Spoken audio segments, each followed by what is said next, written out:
Hey, what's up? Welcome to the Minecraft episode of Boundary Break, a show where we basically take the camera anywhere we want to try and find secrets and new discoveries to some of our favorite games. Now, I know a few of you might be a little bit skeptic about a Boundary Break episode of Minecraft, but bear with me, I think you're going to find a couple surprises here and there. And some of you may have not seen any of this at all. So, please enjoy my take on the Minecraft episode of Boundary Break.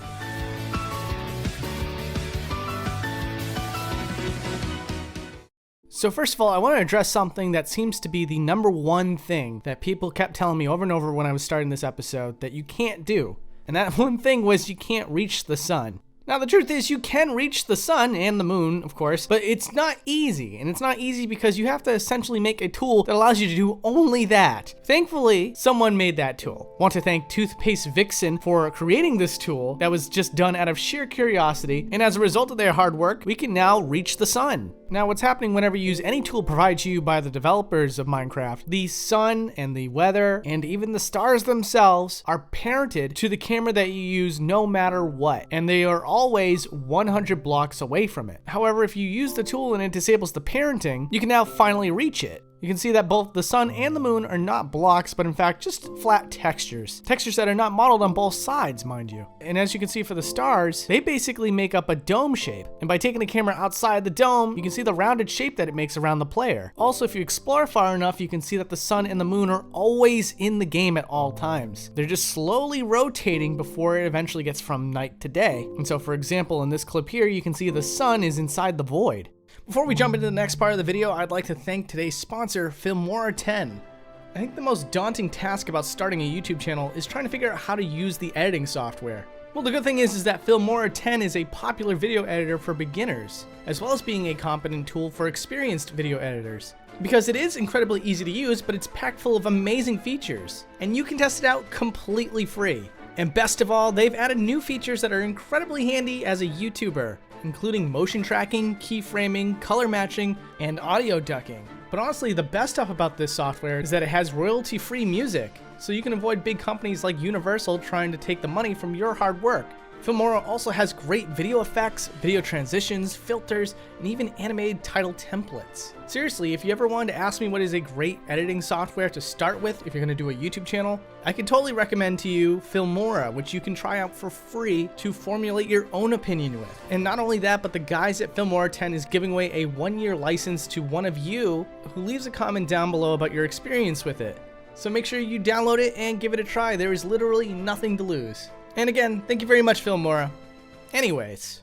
Okay, now let's talk about stuff that you can find inside of a model. In most cases, you're going to go inside of a character model and you're going to find that the inside of the head just has a mirrored texture of the opposite face that you happen to be looking inside of. But in some very rare cases, you might find something you're not supposed to see. One of the most infamous mobs in Minecraft is the Enderman. And if you take the camera inside of his head, you're going to find that his eyes are not quite the same as they are on the outside. In fact, if the inside of the head was fully lit, the eyes would look pitch white. But you might notice the fact that it's not lit. And therein lies the answer to this mystery. The Enderman has a feature to his body the same as the spider, which is that the eyes of the character defy the logic of the lighting of the game. And in the case of the spider, it still is a matching texture regardless of the fact that on the inside it's just not lit, whereas on the outside it is. But for the Enderman, the pupils on his eyes are missing. But that's totally fine because you're not supposed to be able to see this anyway. It may also be a relic of a beta version of the Enderman, a detail that the developers never chose to change because why should they? The eyes on the outside are masks. As you'll see in the files here, Enderman's eyes are separated from his body. And the reason for this is because in order to pull off that lighting effect, his eyes need to be a mask that's placed over the model. And when placed perfectly, you can't even see the layers between the eyes and the body itself. It may as well just be completely attached to it. And then there's the Guardian. Now this is something that the developers have taken the time to change. If you play the most recent version of Minecraft, you're not going to be able to find this. However, back when the Guardian was first introduced,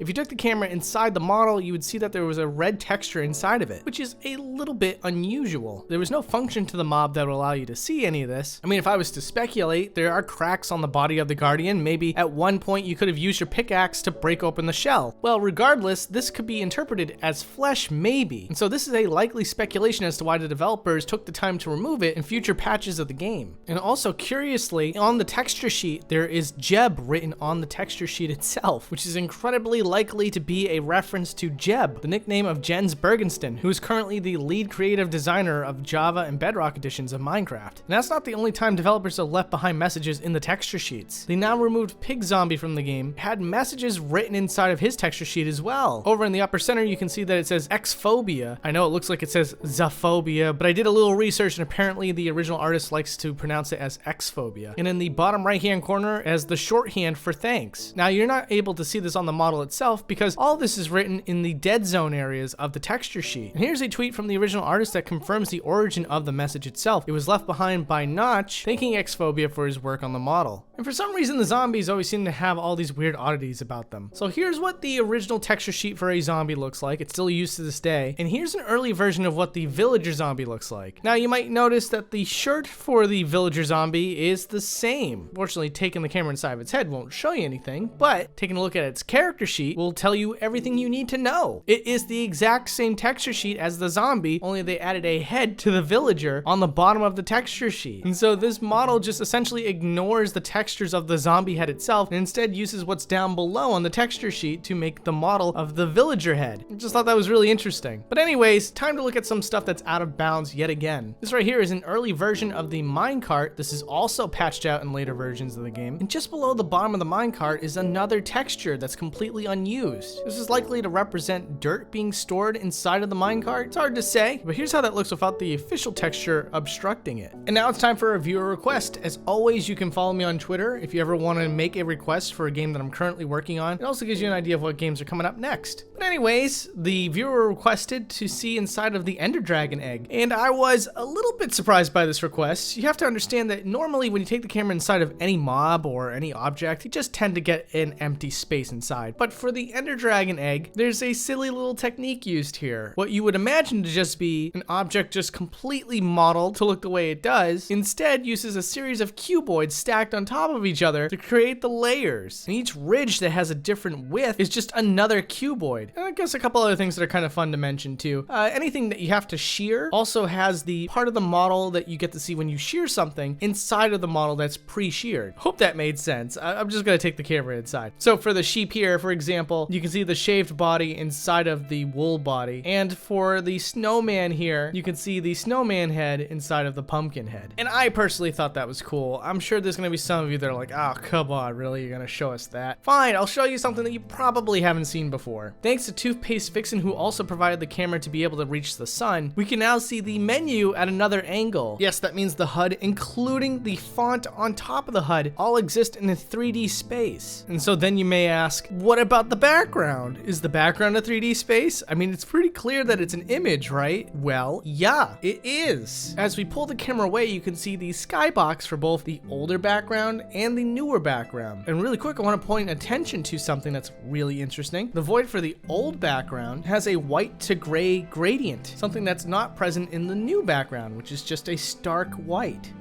Now, when thinking about a guest to bring onto this episode, I thought of no one better than Ant Venom, who dedicates most of his content to Minecraft itself and usually covers subjects that are very similar to Boundary Break. And so I'm going to pass it over to him on a subject that he's very familiar with, the Farlands.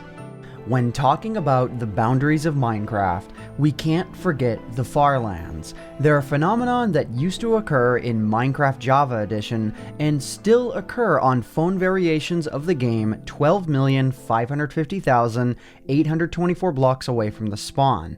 But why that distance? Well, a number within the math that governs Minecraft's terrain generation goes up by 171.103 for every block away from the spawn that you go.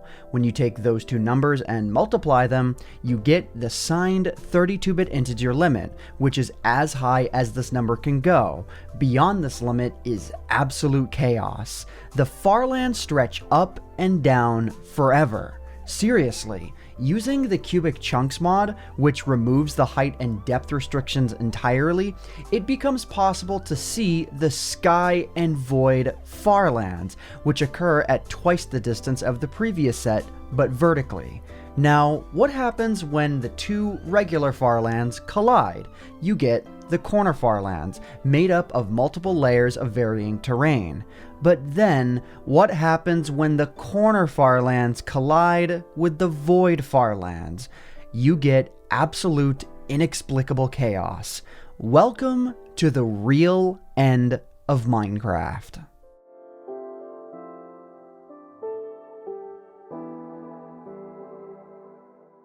I think the most fun I've ever had piecing together how a game operates and functions is with this episode. Because obviously you can activate spectator mode and you can go underneath the stage and you're going to find a labyrinth of caves and stuff like that. And you may also notice that the game starts to chug a bit. We'll get to that in a second because I do want to explain why that happens and why it doesn't happen when you're above ground. But of course you guys all know that when you play Minecraft, as you're chiseling through walls and stuff like that, you start to find more blocks. Whether it's dirt or stone or possibly some kind of ore. You'd almost imagine that this world would not just be made of tunnels, but be filled with tons and tons of blocks. Well, I can tell you right now that is not the case. Blocks are generated as you dig into the environment. So like you're going to see here in this example, there are no blocks to speak of on the opposite side of where my character avatar is. But as I start to carve out more of the environment, the space of that environment expands and starts to get created in real time. But from the perspective of the player, you don't get to see the fact that what you're really doing is creating blocks, not discovering them. Now the data for those blocks do exist. You can actually get a mod that will render those blocks early for you so you can go straight to them, but the fact still remains that these blocks are not rendered until you create them to be rendered.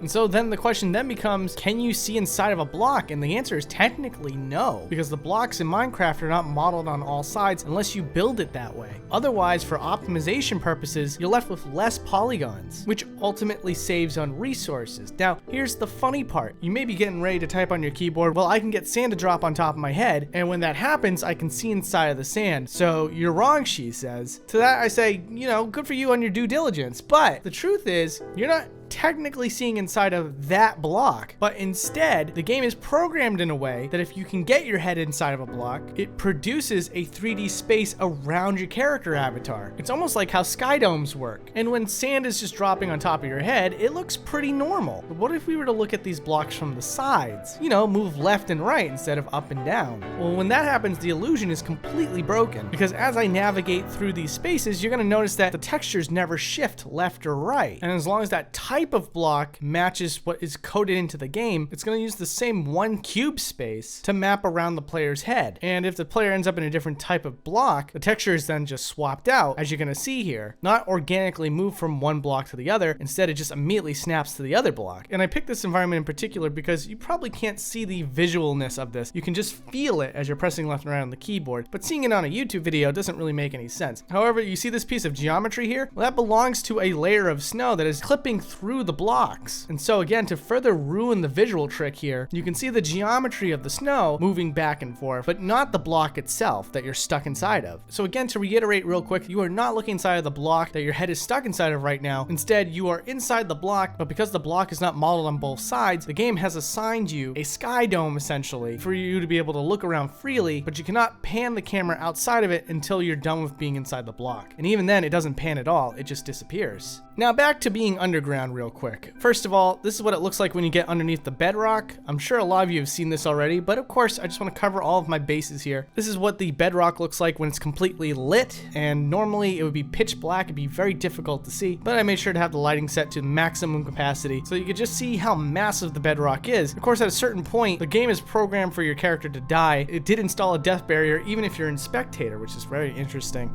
But that's not the most interesting part, to be honest with you. Like I said, I want to get back to explaining the chugginess of traveling through the underground with the spectator camera. Now, the best way to explain all this is to explain frustum culling. This game uses a lot of frustum culling, and this is something you can't really see without a special toolset. This special toolset was made by Steve BH, a person who prominently likes to tool around inside of Minecraft, and sometimes, like in this case, make a toolset for it. And thanks to him, we were able to take the camera outside of a view that the game never intended you to see, difficulty, and yes, that includes spectator mode. If we take the camera outside the player's view, you start to see how frustum culling works. Everything that is behind your avatar disappears. It gets culled out. But the game is not done there. It also uses backed face culling. Now, this is something that gets often confused on my show. If I say something is not modeled on all sides, I mean that. Back face culling is something completely different, as the intention of back face culling is to cull the back faces of a 3D object if you're facing the front of it. And Minecraft does use back face culling. Many players, of course, have gotten to the point where they made it past the clouds. And when you get to the top of the clouds, there's obviously a texture for the top of the clouds themselves. But if you were at ground level and you took the camera up past the clouds, you'll notice that those faces are missing now. That's because it's using back face culling, a feature that you would not be able to see by any normal means, even if you had the developer tools that are handed out to you as the player. And so, when you're above ground in Minecraft, there is a lot of frustum culling involved that hides all the tunnels that are underneath the ground, thus saving a ton on resources and makes the frame rate a lot better. And not to confuse you, there is still some tunnels, just not nearly as many as there is in spectator mode. And so, as a consequence of going into spectator mode and seeing how the sausage is made essentially, the game is not performing particularly well because you're seeing everything the game has to offer, more or less. Or at least a lot more of what the game has to offer than it normally shows you in any normal capacity.